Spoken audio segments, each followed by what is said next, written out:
Dans ton mastermind, tu demandes souvent à tes membres qu'est-ce qui se passe s'ils font x10 sur leur chiffre d'affaires demain. Qu'est-ce qui saute en premier? Donc je te retourne la question, toi, qu'est-ce qui saute en premier si tu fais x10 sur ton chiffre d'affaires? Alors c'est un exercice que je conseille à tout le monde de faire. Pour le coup, on le fait souvent dans le mastermind, on le fait au moins une fois par an. Même si on n'a pas envie de faire x10, c'est quand même intéressant de savoir ce qui pèterait en premier, parce que évidemment, si on l'améliore, ça améliore notre quotidien, même à l'échelle actuelle. Moi, en l'occurrence, dans mon mastermind, ce qui pèterait aujourd'hui, c'est la prise en charge, puisque aujourd'hui, c'est moi qui coach mes membres.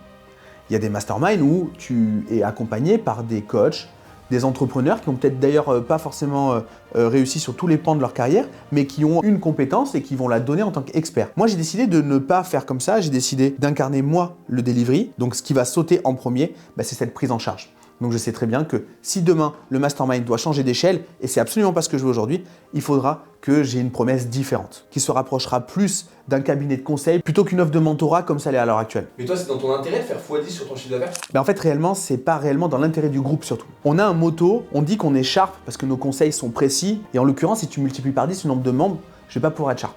Parce que je vais pas pouvoir connaître leur business, je vais pas pouvoir leur donner de conseils affûtés, et donc je vais rester dans des trucs assez génériques qui seront en gros sans trop de valeur ajoutée. Et autre chose, on dit qu'on est gang. Et aujourd'hui, on est gang parce qu'on est à taille humaine. Dans cette forme actuelle, il y a plus de demandes que de places. Ce qui fait que le niveau moyen des membres, il fait que augmenter. Et donc, si c'est pas à travers le mastermind, comment tu continues à faire développer ton groupe? À côté de ça, moi, je prends des participations dans des boîtes de services. Des boîtes de media buying, des boîtes qui font du closing, des boîtes qui font du recrutement, des boîtes qui font du design, des boîtes qui travaillent dans l'automatisation et autour de l'IA.